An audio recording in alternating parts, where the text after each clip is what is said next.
Right then, hello everyone, and welcome back to the Assetto Corsa Offline Championship here for round number 2 of the 2020 Super Formula season, which takes us to the Bahrain International Circuit in Sakir. Yes, Super Formula returns for yet another race. Obviously, the first round was at the Fuji Speedway. Now we travel a bit more to the west to the Persian Gulf and the island of Bahrain for round 2 of the championship. In the commentary booth today is me, Miran FG, your commentator as always. Glad to be back for Super Formula. Obviously, we had a quite exciting race last time out at Fuji. It was Joseph Kang for Rookie Racing, the South Korean, becoming the first ever race winner in Super Formula, and it would be Nicolas Jannou and Yuto Horigome rounding out the podium in the Fuji race. But we've got 20 minutes of qualifying just ahead of us here at Bahrain, and it is Mateusz Material, the former WTCR driver, making his full season debut in Super Formula. But before we get underway with qualifying, as you're going to witness Material making his way around the circuit in the beautiful red Team Mugen car, we're going to go through the track. So the Bahrain International Circuit, which played host to the opening round of the ACOC 2019 season, it was first opened in 2004, 18 years ago now. Designed by infamous track architect Hermann Tilke. The circuit was purposefully built for Formula 1 and hosted the Bahrain Grand Prix at the same year in which it was opened. A few other racing series would come here as well. V8 Supercars, the Australian series, even came here in 2006. And then there's also been endurance races. Obviously, the World Endurance Championship has come here. There's been a few other series as well. Formula 2, Formula 3, and then FIA GT, the now defunct GT Championship, has been here as well. But this circuit, which has remained unchanged since 2005, is 5.412 kilometers long and has a total of 15 turns. And as Material is just about to cross the line, we're going to get our taster for the lap times we're going to see in qualifying. It's a 1:38.8 for Mateusz Material. Yuto Horigome tops the Polish driver then with a 1:38.7. Linus Timell with a 1:38.6 goes a 10th faster than Japanese driver. There's Smith and Shaw across the line then, both slower than Material. There's Axel Socki across the line, same with Alexander Arnold going across the line. There's Zukauskas across the line. Khalfan Juma not too far from home now, the Emirati driver in second, only to Rahul Patel in the Red Bull Mugen, who goes fastest. FG across the line, a race winner at this circuit, obviously last season in Formula 1, is P11 as Fisher and James go across the line. There's Schmelzer up into 6th with Fitzwater going up into 9th.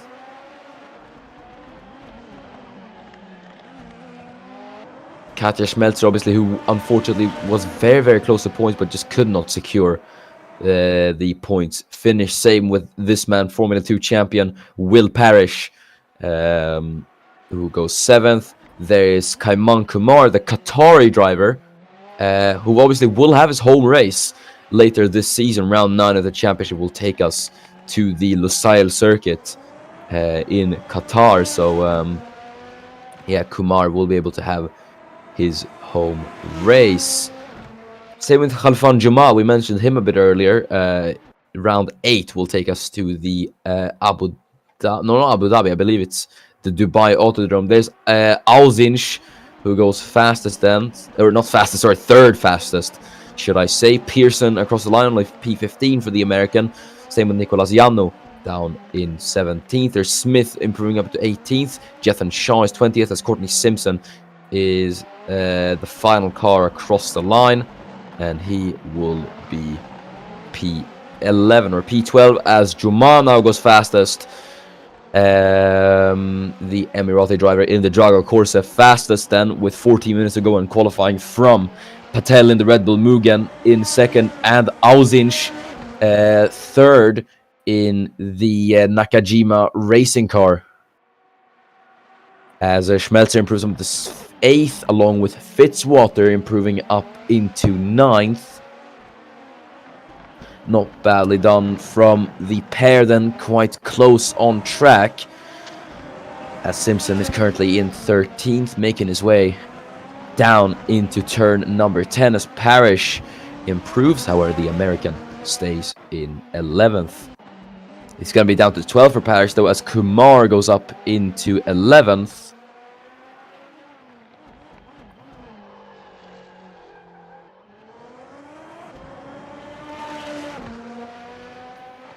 Obviously, Kumar, who did score points on debut, obviously. He finished P7 on debut for Itochu NX Team Impol, as Joseph Kang, the man who finished P1 last time out, goes up into 9th. James Morris Pearson improves, however, the American stays in 15th. Nicolas Yanu improves up into 17th, down to 18th, and even 19th, as Smith and Walsh both get ahead of the Cypriots. Miran Evji then, the man obviously who is an F1 winner at this track, all the way down in P23. So yeah, something has not gone. It's not gone the best for the Swede in qualifying so far. As Evji is gonna go across the line, then he does not improve and stays in 23rd as a result. There's Zach Fitzwater up into 7th, then goes the Australian as Fisher tries to attempt the overtake on FG, but he isn't close enough into the first corner to try anything. As we look at Will Parrish in the number 1 Vantelen team Tom's car, who goes across the line. Parrish, though, stays in 13th.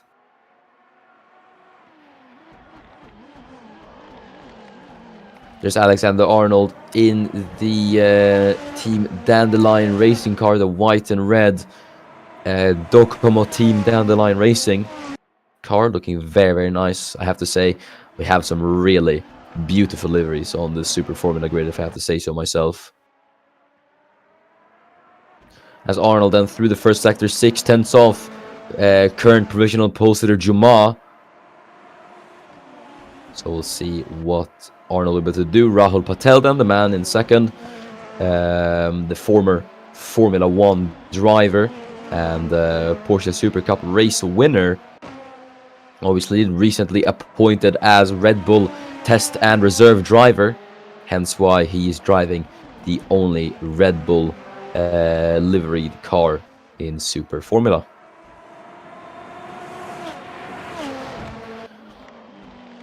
Zachary Fitzwater then, the man behind Patel on track at the moment, who finished a very good P5 at Fuji, just ahead of teammate Pearson.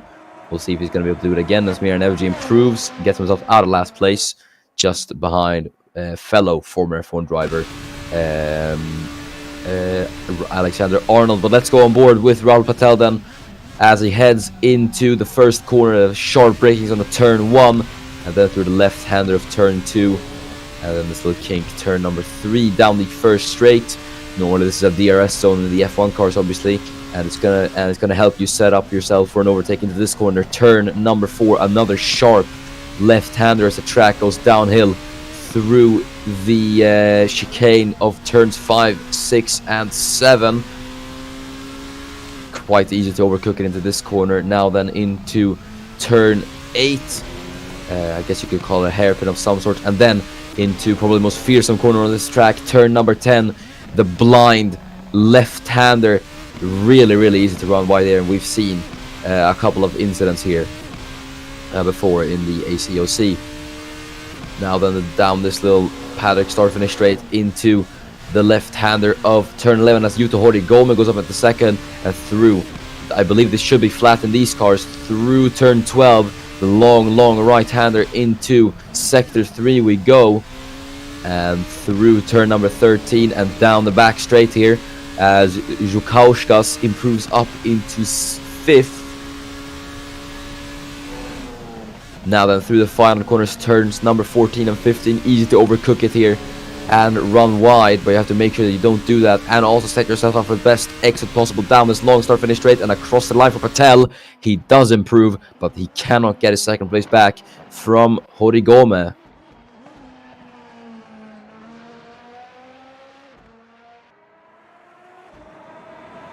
Alexander Arnold then currently in P16 is about to cross the line, and he does improve, and up at the 10th goes the German. So nicely done then from Arnold. So we're going to be a bit of an improvement compared to where he was, or not an improvement, but it should be basically the same of where it was last time out at Fuji.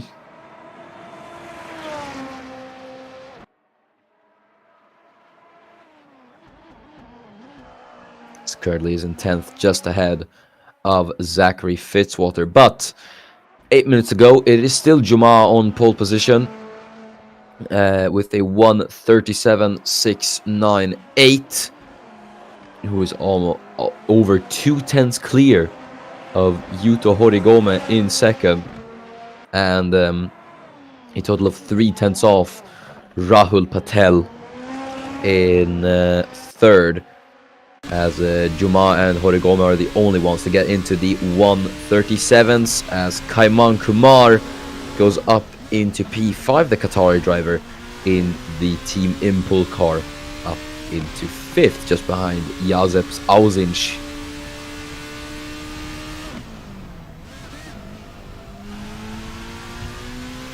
Arnold then as he rounds turn number 13, obviously at this track. This track was where he took his very first Formula 1 pole position 2 seasons ago. Now races here in Super Formula. Also, I should note, this, for the key night viewers, is the first time running Bahrain in daytime. F1 and F2 run here during nighttime, obviously, as it is run so in F1 and F2 as a night race, as Mateusz Material goes up at the night. But we're actually running this in the day. As we look at the two Nakajima cars, quite close on track. Bit of a train behind the other Nakajima car. That is, I believe, Aussie. No, that's Shaw. That's not the Nakajima car. That is the KCMG car of Jethan Shaw, the South African, who becomes the second African driver to race in the ACOC since Ekoto Sambit last season in WTCR, obviously. Katja Schmelzer then in 13th, as that is AF Walsh, and he is lined up against the pit barrier. Now, what has happened to AF Walls is he was trying to enter the pit lane. That's one of the Mugen cars who he collides with as he tries to enter the pit lane. And I think as he was trying to enter the pits, I think there must have been a clear misunderstanding here between the two cars, as one, as they were going wheel to wheel, one was trying to go into the pit and the other one wasn't. So it is quite an odd incident, but Walsh has been put back into the pit, so he should finally be able to get out.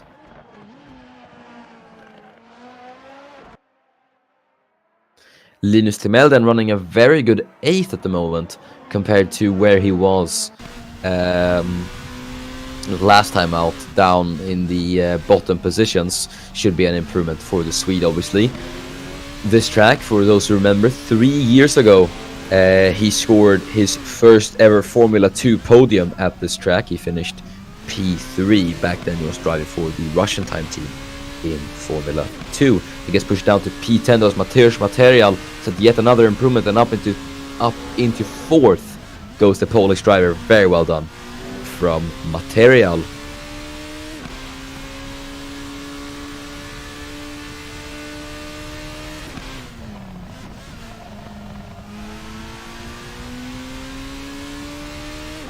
Five minutes to go, then we're going to stay on board with Timel as he heads down the back straight and into turns number 14 and then 15. He's actually going to abort the lap though as he comes into the pit lane. But one man who's going to finish up his lap, it is Kaiman Kumar in the Team Impul car as he goes across the line. Kumar does not improve. As there's FG in the Inging car. Currently not on an improvement as he stays in 21st. Has been quite prominent at the back of the field in this qualifying session, so we'll see if he's going to be able to improve.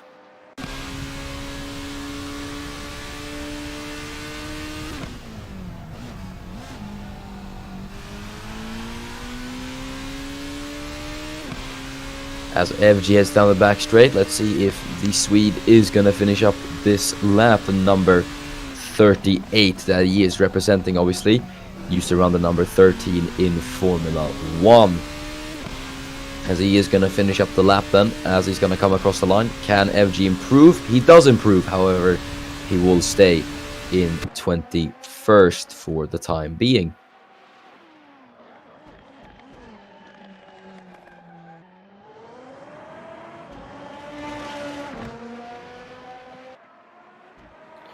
Obviously, FG's teammate Simpson faring a bit better in 17th, but at the moment, it's not looking to be the best day for the Inging team so far.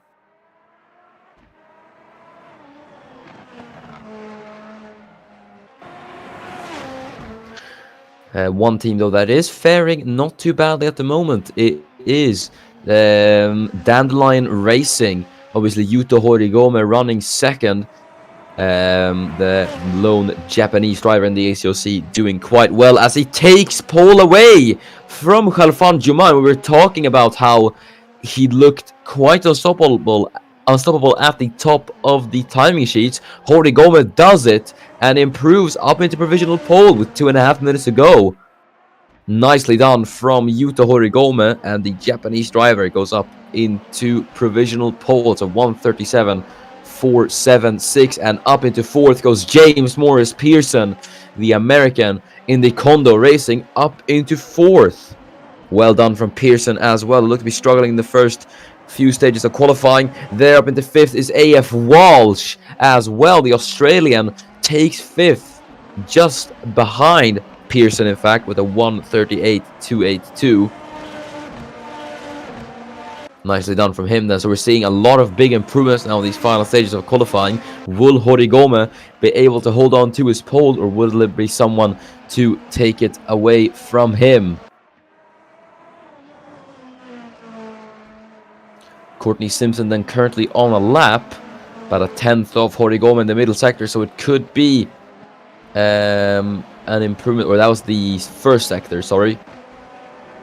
But let's see if it could be an improvement for the Jamaican, who obviously took his first ever ACOC race win last season at the Dubai Autodrome.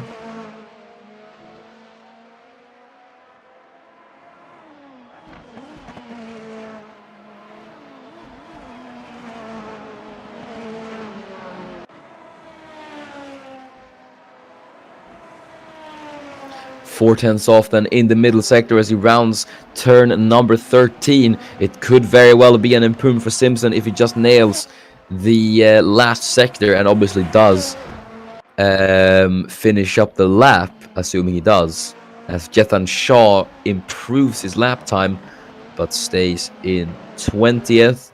And Simpson's going to finish up the lap. Then let's see if Courtney Simpson from P14 can improve. Where will he get himself? And it is 8th for Courtney Simpson. Not bad at all from the Jamaican. What about his teammate Miran Evji then down in 22nd? Let's see if he can improve. He does improve, but it is only a marginal improvement for the Swede, as he will be 22nd.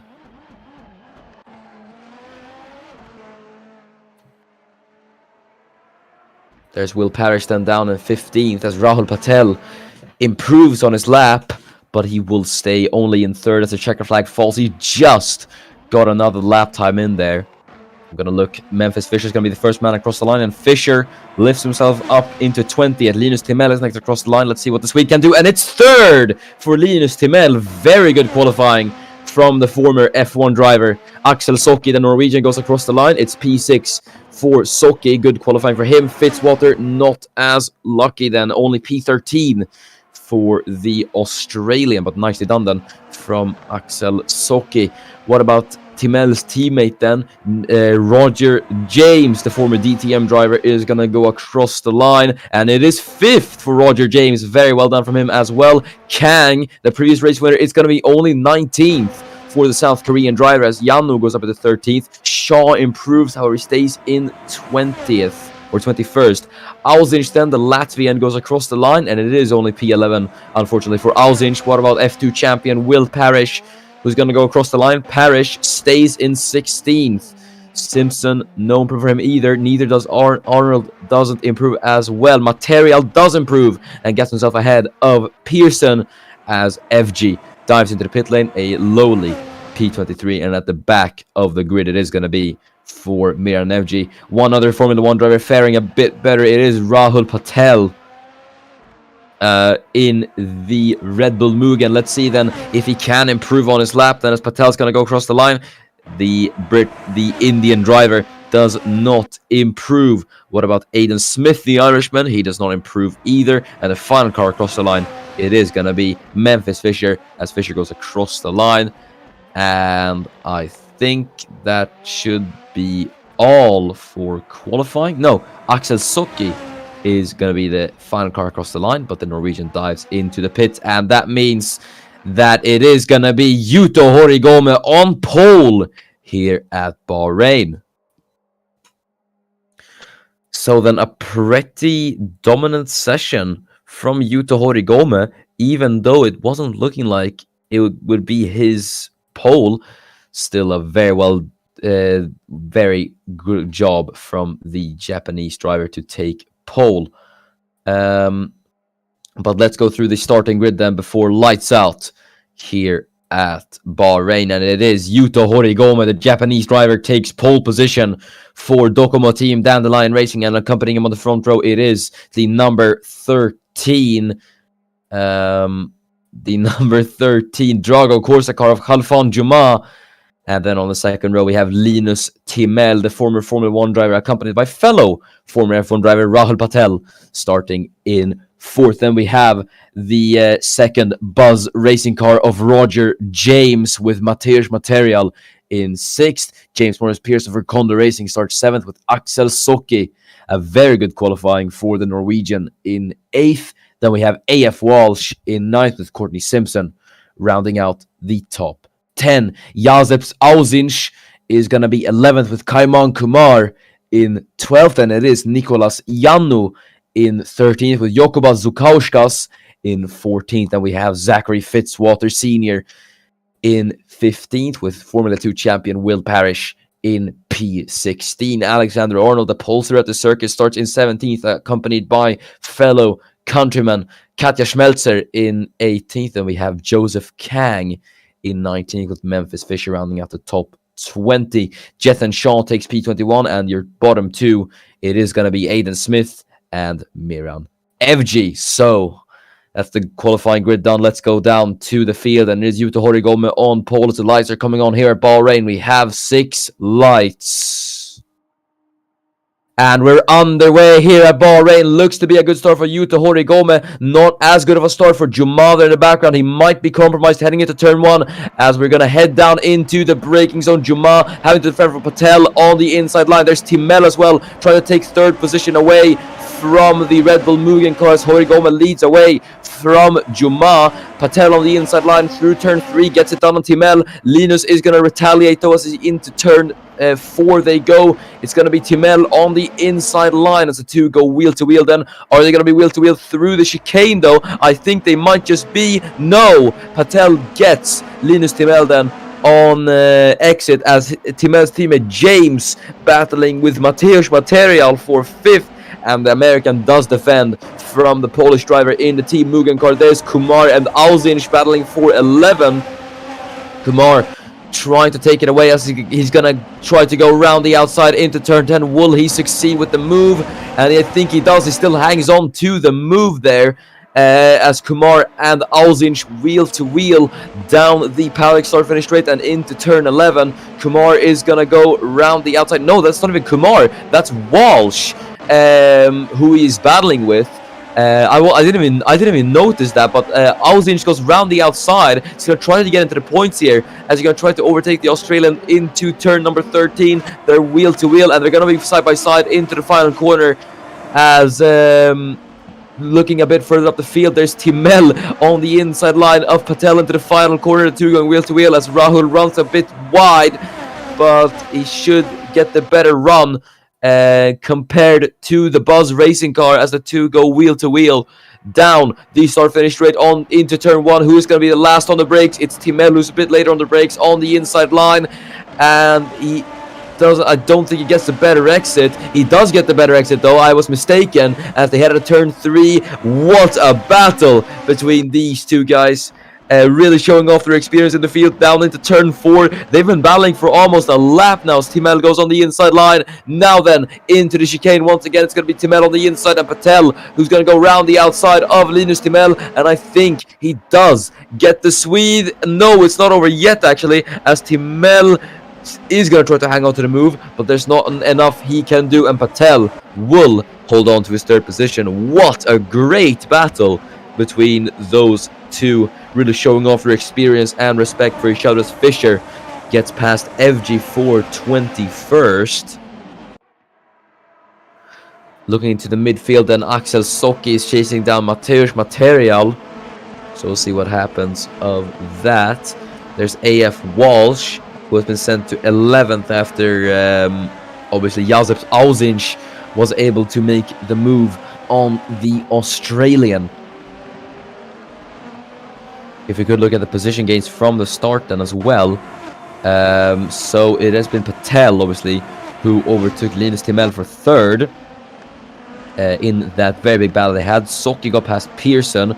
Walsh is down 2 positions. Big gainer Will Parrish, who's made up 3 positions at the start. And yeah, Schmelzer's made up 2. Smith has made up 3 as well. And there's Timel, who is going to try to revert the status quo as he goes on the inside line of Rahul Patel. But is the move going to succeed for the Swede? I don't think it will for now. And it has not succeeded, but he's trying to set up his car. He's going to try to get the good exit out of turn 3 and into turn 4. He's going to be on the inside line of the number 15 Red Bull Mugen. The two going wheel to wheel as Patel tries his best to defend from the Swede. He's going to be on the inside Linus Timel, but that is the less favorable line through there. And thus, Rahul Patel is going to be ahead of Timel. I thought Roger James was having a look there on his teammate as well. Maybe he sensed the opportunity to try and get past Linus Timel. But Timel will keep 4th for the time being. Very, very good defensive work from Rahul Patel, I have to say. Just as he did in Porsche Super Cup, he does it once again in Super Formula. We look at the battle for the lead then between Yuto Horigome and Khalfan Juma, the Japanese versus the Emirati. It's going to be the question of who comes out on top then, as Patel has quite the gap to Juma in second. So if Timel wants to get in on this battle, he's going to want to overtake him as soon as possible. There in the background is Axel Socki on to Mateusz Material, as he's going to go on the inside line of the Polish driver, then into the final corner. But Material successfully defends then round the outside of Socki, and he's going to be on the inside line there. Another man who's going to try it on the inside. It is Linus Timel once again on Rahul Patel. He just throws endless attacks at the Indian driver, but Patel does not give up. There's Parrish in 13th then, who's trying to get past Kaiman Kumar. Has a look on the outside, but he goes to the only available line, which is the inside line into turn number 4. It's going to be Parrish on the inside line of the Qatari, as the two are going to go wheel to wheel. Kumar should be able to defend this, I do think, and he does so. He does defend from Parrish as Parrish goes on the curb. I think I saw a bit of oversteer there from Parrish. Almost lost it on the curb, it looked like to me. I don't know.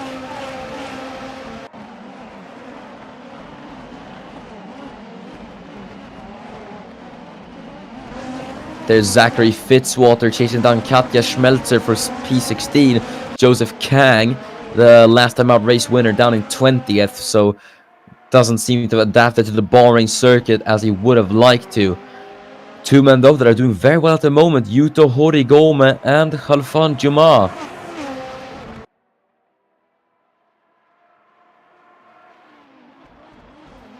As they head through the final corner, Juma is going to have the slipstream on Horigome. Now Yuto is going to have to put up a bit of defensive work towards the Emirati driver. Two very young rookies, obviously, who knows in the future season. Who knows where we'll see them in the future seasons, obviously.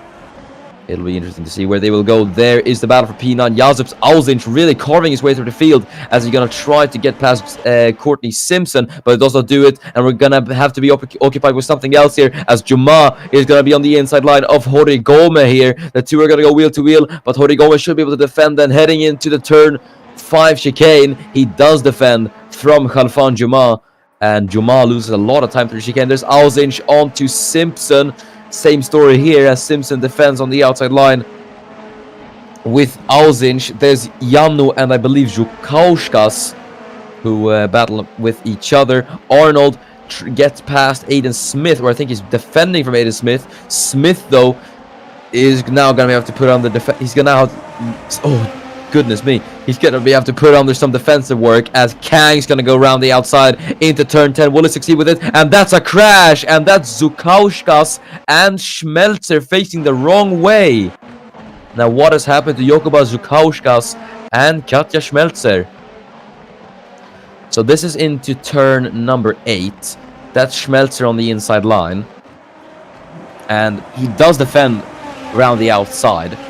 And then I think into turn 10, I think Katja's going for the move here. And oh, that is Fitzwater just runs into the back of Schmelzer. Now, what happens there? Yeah, Fitzwater just completely misjudges the braking zone there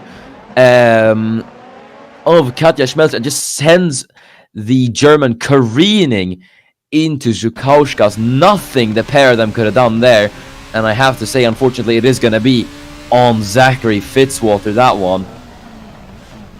Yeah, that is not nice from Zachary Fitzwater, and I think a penalty should be given for that at least, but we'll see. We'll have to wait until the stewards' verdict, but I think it is going to be Zhukauskas and Schmelzer out of the Super Formula race here at Bahrain. And yes, it is. There's Kang then getting past Aiden Smith in... Oh, sorry, my mic cut out there. But Fisher then battling with Aiden Smith. Smith going to go down another position here even. If Fisher is able to get past Rahul Patel now at the fast lap of the race. Quite surprisingly, as Fisher is going to swing around the outside. And he does get it done on Aiden Smith. There in the background is Jethan Shaw and Miran Evji basically fighting for the wooden spoon. The second to last position in this race. It's going to be Shaw on the inside line as they head into turn number 1. Evji's going to go defensive though. Forces him onto the inside line. Will that benefit the Swede though? As the two are going to go side by side through turns 2 and 3. Still wheel to wheel heading down the little straightaway into turn number 4. Shaw then on the inside line as they're about equal into the braking zone. Really close between the two, and Shaw, I have to say, putting up an impressive defensive work towards the former F1 driver and race winner as Shaw goes round the outside. Very well done from Jethan Shaw as he goes on the inside line there.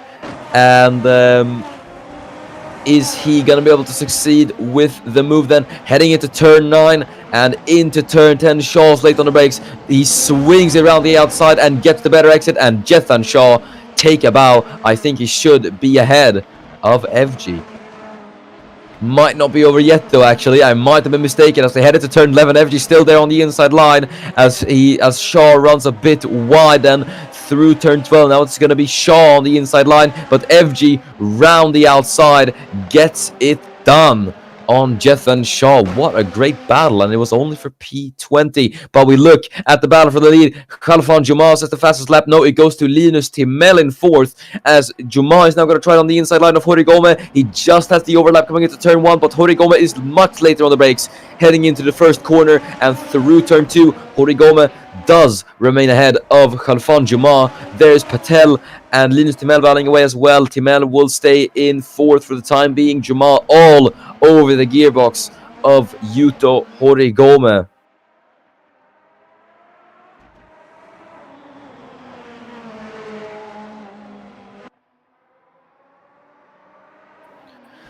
The battle still carrying on as Juma chases down Horigome through turn number 8.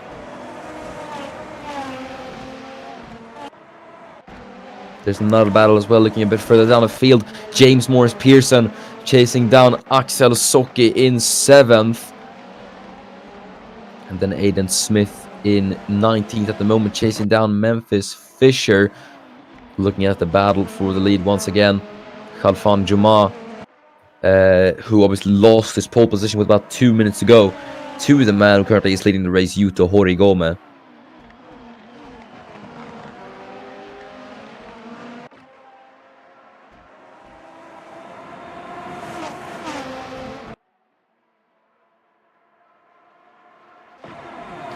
And there is Axel Socki then as they head down the back straight. He gets the run on Mateusz Material down through the final corner. Material defends round the outside. Socki doesn't get the best of rounds. This could allow Pearson to get involved into the battle, and he is going to try to disrupt the Norwegians' chances of trying to overtake Material, as Pearson is going to be on the inside line. But there's a battle further back as well, but we're going to ignore that for now, as Pearson is going to try to attack Socki. But Axel Socki defends the inside line. Pearson, though, still trying to find the advantage to try and press past him. Now, these two battling, obviously, it's going to cost Socki as he's going to try to chase down Mateusz Material. But Pearson is going to want to get P7 with quite an opportunistic move. Then through the chicane they go. Socki defends round the outside from Pearson. And it is going to be Axel Socki then, who is in 7th momentarily. Nice battle in between the two. That was Parrish, who was trying to get past Kaiman Kumar. Parrish, who still surprisingly is pointless in Super Formula, but I can understand he might not be treating this. I think he's treating the Super Formula season not much of a championship charge, but more of a break year, just to not get taken away by racing, obviously. As Courtney Simpson is chasing down James Morris Pearson, the Inging car versus the Kondo racing car.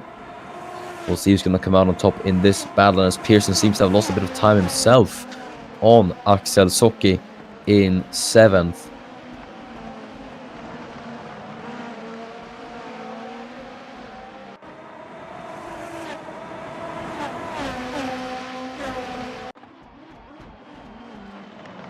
Looking at the battle for P3 again, Linus Timel having a look on the inside of Rahul Patel. Goes over the curve. That's going to be best for him. There's Courtney Simpson, who was defending from Auzinch there, as Simpson tried on the inside of Pearson. But Pearson will remain in 8th. And I think Simpson, as was attacking Pearson there, was covering off Auzinch, as Juma now trying to battle with Yuto Horigome for the race lead. But Horigome, I think, in the eyes of Juma, that is probably the widest Dallara Super Formula car in the world at the moment.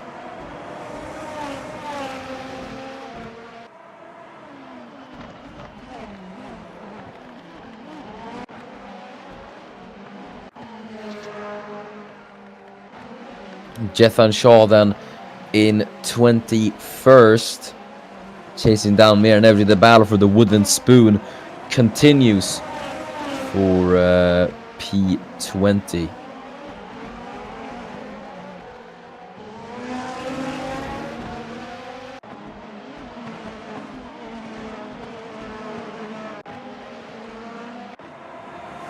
There's Linus Timell then for fourth, looking to score another podium then at the Bahrain International Circuit as he chases down Rahul Patel. But Patel has been very, very strong on the defense, I have to admit, as Timell is having a look on the inside line of Patel. Will he be close enough though, as he gets the better run compared to Rahul through the final corner? Let's see if he can do it then as they head into turn one. Axel Sokin now the fast lap of the race.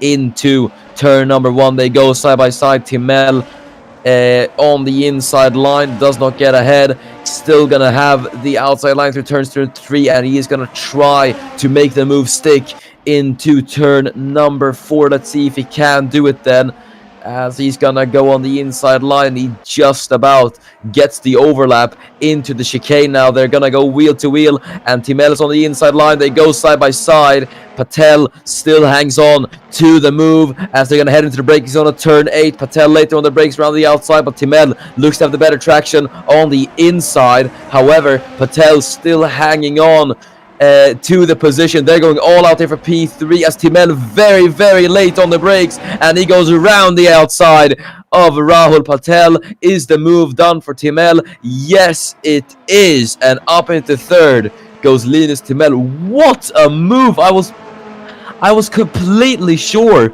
he would have. I thought he overcooked it into turn 10 and would run wide, but that was absolutely perfectly timed for Linus Timell. Could we get a replay of that braking action into turn 10?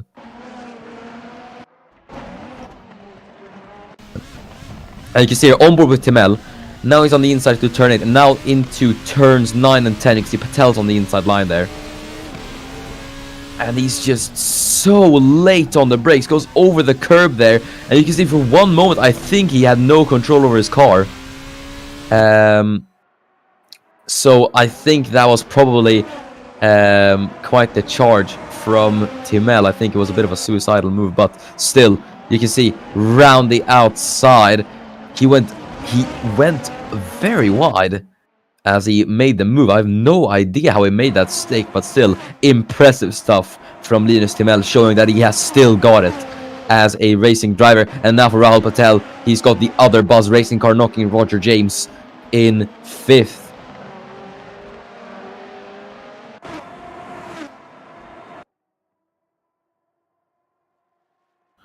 And there's the battle for the lead. There's Khalfan Juma on the inside line of Yuta Horigome. He's going to try it once again on the Japanese driver. Horigome being put under defending, as there is Patel, who might lose up another position here. And he does lose a position into turn 1. Through goes Roger James.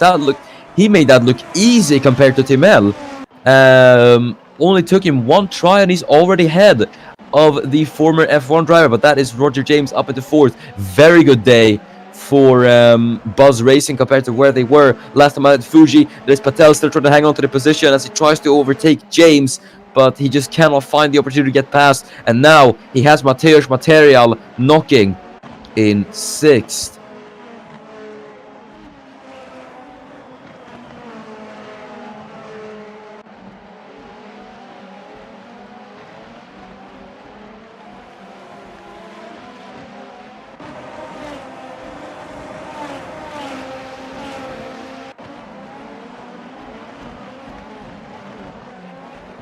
There's Memphis Fisher then in 8th or 18th. Sorry, what am I saying? As we look a bit further up the field, is Material going to be the next one to overtake Rahul Patel? That is the question.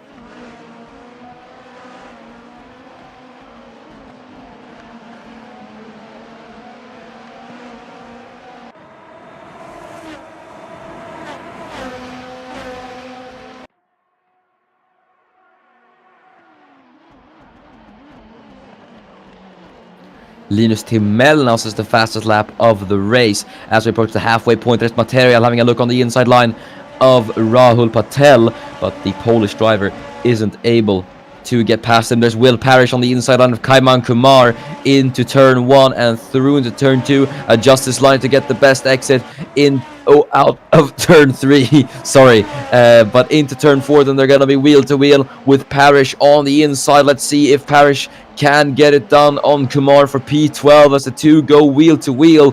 Who is going to come out on top next? It should be Kumar round the outside. He does get it done on Will Parrish and defends his 12th position.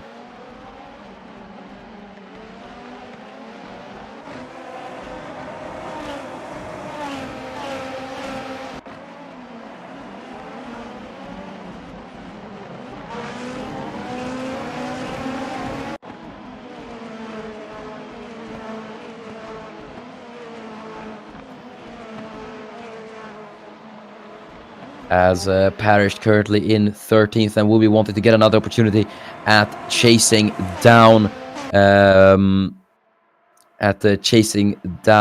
Kumar, but there is Linus Timell, and look at that, he is approaching 2017 call. They want their driver back as Timell is rapidly closing in on Juma now.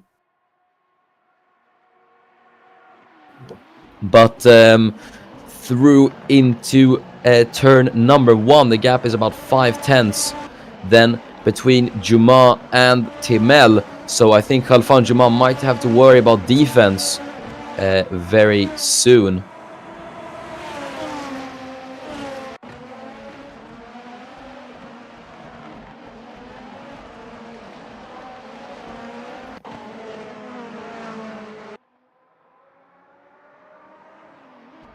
Question is then, I think Timell looks to be a bit better on the pace compared to Juma at the moment, considering that the Emirati driver has been struggling to overtake Horigome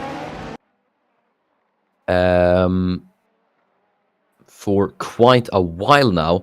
We'll see if Timell could be able to do it, but first obviously he's going to have to get past Khalfan Juma in second if he wants a chance of contending for the lead.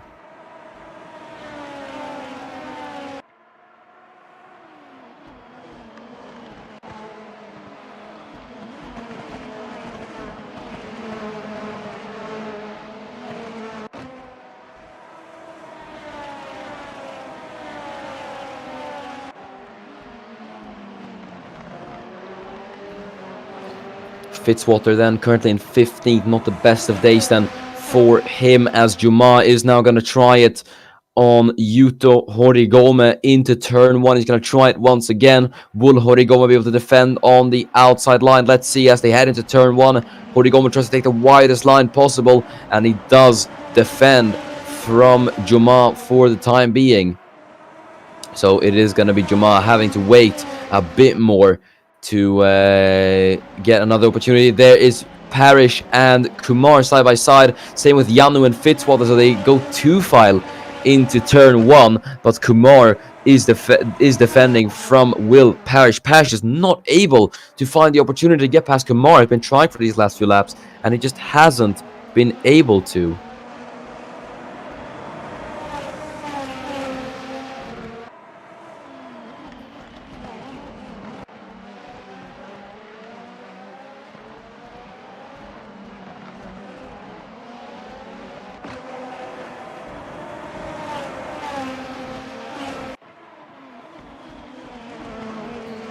Juma in second, 6:10 separates him and Horigome. It's actually a closer gap to second and third and first and second. So I think now it's going to be the point where Juma is going to have to start worrying about defending more than overtaking.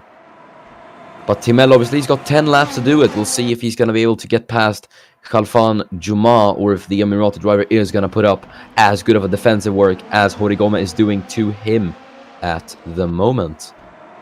And immediately he's gonna go for it. We were just talking about this. He gets the better run compared to Juma. Heading out of the final corner on lap 15 out of 24 is Timell. Gonna try it into turn 1 for second position. Here goes the Swede on the inside line. The two going side by side, and through turn 2, Timell adjusts his line to get a better exit compared to Juma. He's gonna go on the outside, switches to the inside as they head into turn 4. They're just gonna be side by side. Juma is momentarily ahead as they head through turn number 4. Juma around the outside, and he should be able to defend heading into the chicane. I think he's going to be able to do it, and he does so. Not before Timel bumps over the curb and loses a significant amount of time. But now these two battling, it has been costly for Juma. Look, 1.2 seconds the gap is up to.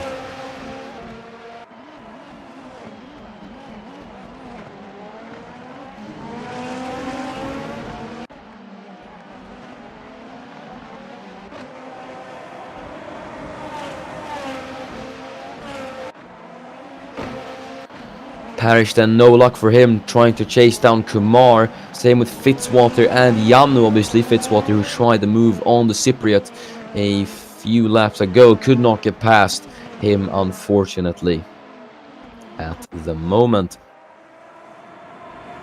There's Linus Timelden, quite close to the back of Khalfan Juma. Will he try it this lap again, I wonder? As they head through the final corner, he looks close to the back of Juma. Is he gonna go for it? He is gonna go for it. He's gonna line up alongside Khalfan Juma, heading down the start-finish straight. Will he be ahead into turn 1? No, not yet, as they're gonna go side by side though. Juma gets the better exit out of turn 1. Timel gets the better exit out of turn 2. But is he going to find the opportunity to be ahead? I don't know, and I don't think so. I think it's going to be the same story as last lap, as Timel is going to be on the inside line still. Juma having to defend the long way round from the Swede. The two are going to go wheel to wheel then through the chicane, and it should be the same thing as last lap. Yes, it is. Juma defends round the outside of Linus Timel. Timel, though, still having a look on the outside line, but he thinks twice about it. But no, he's still there. The battle is not over yet. He's gonna go round the outside into turn 9 and turn 10. Does he try it? No, he switches to the inside. I don't know where he's gonna go. No one knows where he's gonna go, but eventually it results in him not being able to make the move. I was thinking it would be another daring round the outside overtake for Linus Timel, but no, it is gonna be he's gonna remain in third. I guess just in the final moments of that, he backed out of it. Maybe he thought it was too big of a risk.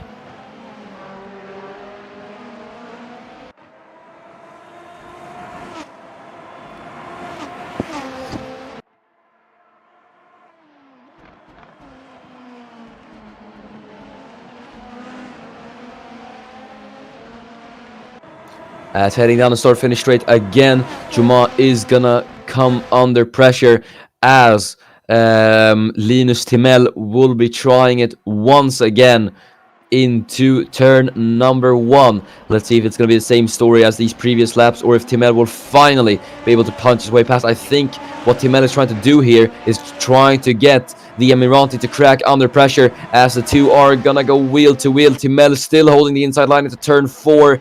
So far so good for the Swede as they go about wheel to wheel through turn number 4, and Timel just momentarily gets ahead into the chicane. But will he hold it through the chicane? He does not hold it through the chicane. Still has a look on the outside line, but he isn't close enough to continue the battle, and thus Khalfan Juma will hold on to the second position. There is Kang and Fitzwater going wheel to wheel, as Joseph Kang, the last time race winner, will have a look on the inside line, but just isn't close enough to Fitzwater. Still has a look on the outside, but he is going to try it into turn number 8. There the two go wheel to wheel, and is he going to be close enough to make a move? No, Fitzwater gets the better run and thus is able to defend from Joseph Kang, who stays in 16th position. Interesting battles then up and down the field. Joseph Kang obviously not where he wants to be at the moment, down in 16th. He'd be up there contending for wins.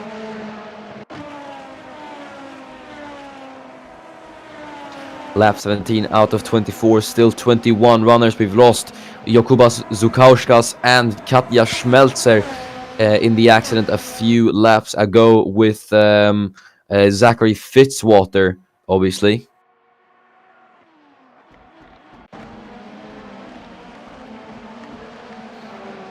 As there is Memphis Fisher, who's chasing down Alexander Arnold, who's stuck in this little train, I think, behind Zachary Fitzwater. So Fitzwater, I think, has got damage to his Kondo racing car. There's Fischer though, pulling out of the slipstream, and he's going to be on the inside line of Alex Arnold, but the former Formula 1 driver does defend, I think. Fischer though set himself up for the exit, but is he going to be close enough into turn 4? I don't think he will. Either way, still going to be the slipstream. Here he goes into turn number 4 on the inside line. Will Fischer succeed with the move as the two go wheel to wheel? But Arnold is going to be ahead into turn 4, and he does defend quite easily from Fischer. And Fischer does not get the best of exits. Here comes Aiden Smith, who is going to try it into turn 8, but he isn't close enough to Memphis Fischer.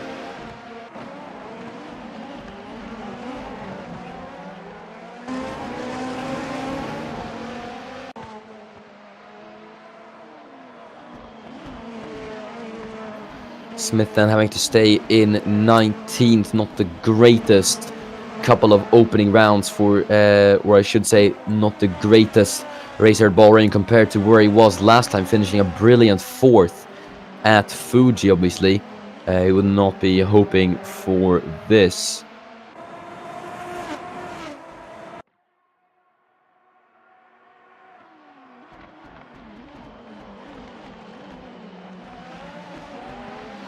There's Axel Socki in 7th, who is still chasing down Mateusz Material, but these two have surprisingly not battled so far. Looking at Socki's teammate, the other rookie racing, that's Joseph Kang on the inside line of Zach Fitzwater. Let's see if he can get past the Australian as the two are going to go side by side. Is he going to get past the Australian then as he tries to get the better run on Fitzwater out of turn number 3? He's going to line up wheel to wheel with the Kondo racing car into turn 4. He will be on the inside as the two are going to go wheel to wheel then into the chicane. Who will come out ahead heading out of turn number 6? It is Zachary Fitzwater who comes out ahead into the chicane. Not before Kang has a look on the outside, but Fitzwater does defend from Kang.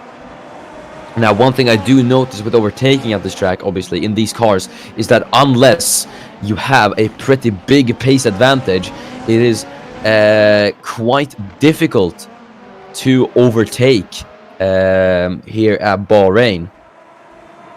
But obviously, it is still not an easy defense by any means. You still have to fight for defense, and that leads to some very, very great battling around the circuit. So overall, this circuit does produce some very good racing as we have seen in the past, as Socki is going to go on the inside line of Material into the final corner, but Socki goes over the curb, and that doesn't give him the best of runs. James Morris Pearson should have the advantage now, heading down into the start-finish straight. And now into turn 1 we watch as the top 3 are so tightly packed.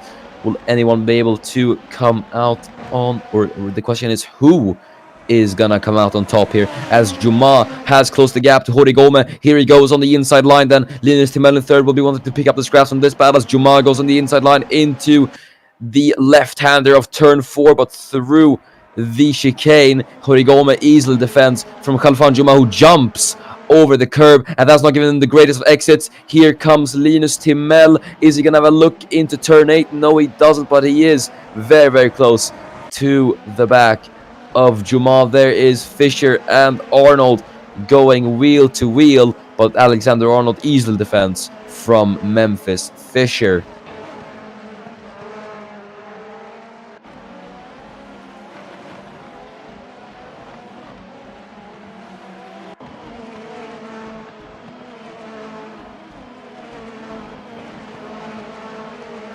Mateusz Material in 6th. We wanted to defend from Axel Socki in his final 4 laps of the race. At the moment as they head through turn number 13 and down the back straight.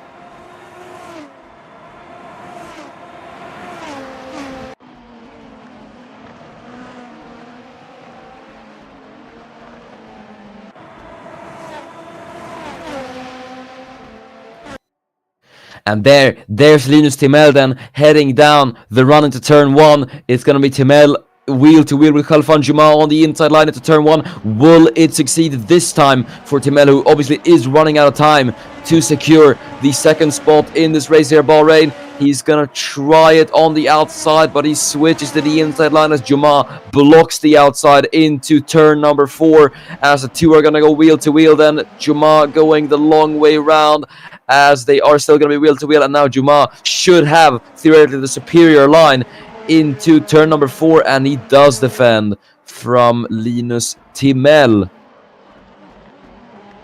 And Timell, who I think was looking to make the move into turn 8, but he couldn't find the opportunity to get past. So he's gonna have to stay behind and just wait for the right opportunity to overtake. But he's just been throwing attack after attack after Juma, and Juma, I have to say, still is doing a very, very good job at defending from the Swede.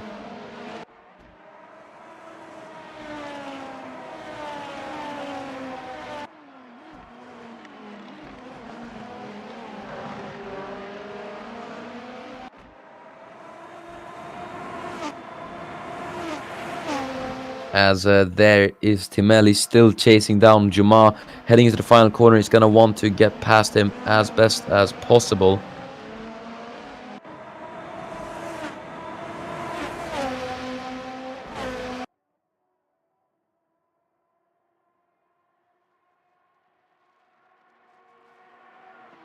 There goes Timell then on the inside line of Juma once again.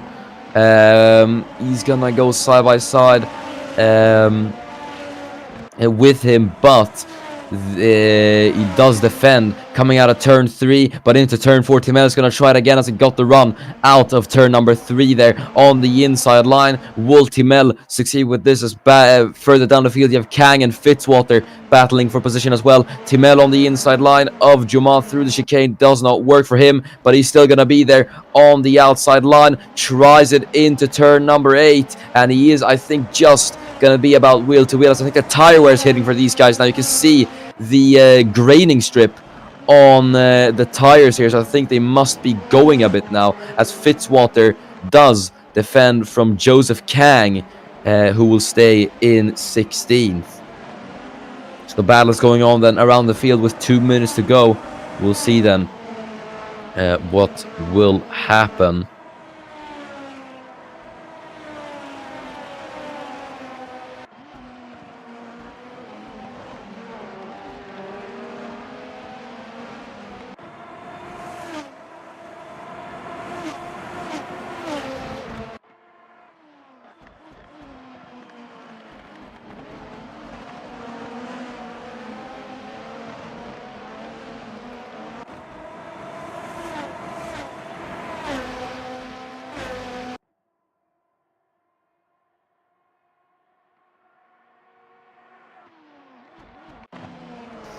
Now then on lap 23, we're looking at Kang and Fitzwater. We're looking at their battle then as they head through the final corner. Kang gets a better run on Fitzwater. He's going to be in the slipstream, and he pulls out of the slipstream as they head down the start-finish straight.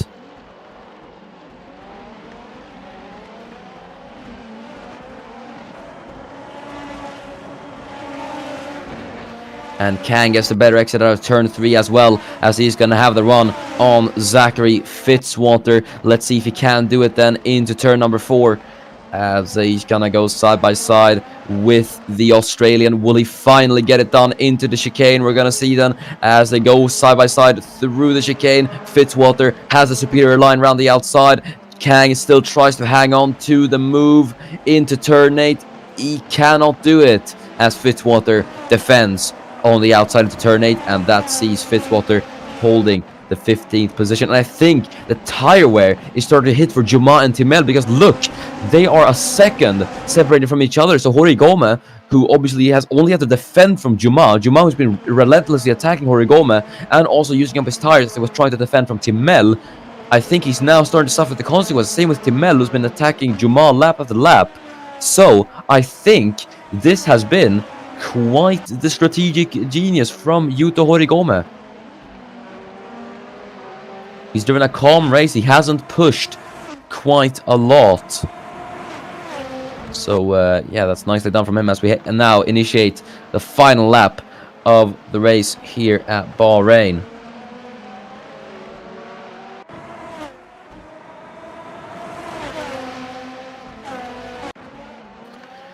And on the final lap, we're going to have one battle, the last lap battle between Kang and Fitzwater as we head into turn number 1. There's Kang on the inside line.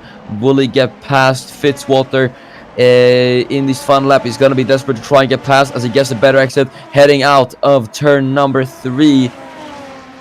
Let's see if he can do it then as they head into turn number 4. No, he cannot, and Kang will unfortunately have to settle for P16. And there's Fisher with a late lunge on the inside of Alexander Arnold, but he goes over the curb and gets a very poor run. Here comes Aiden Smith then, who's going to try it on Fisher. He tried to find the opportunity, but he just could not find it.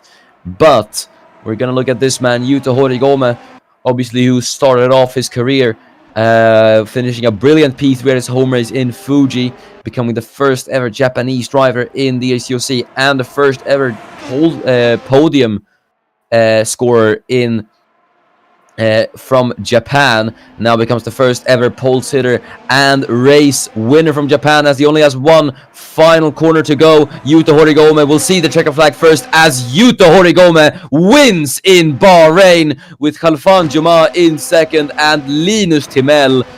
The Swede is back as he finishes in third.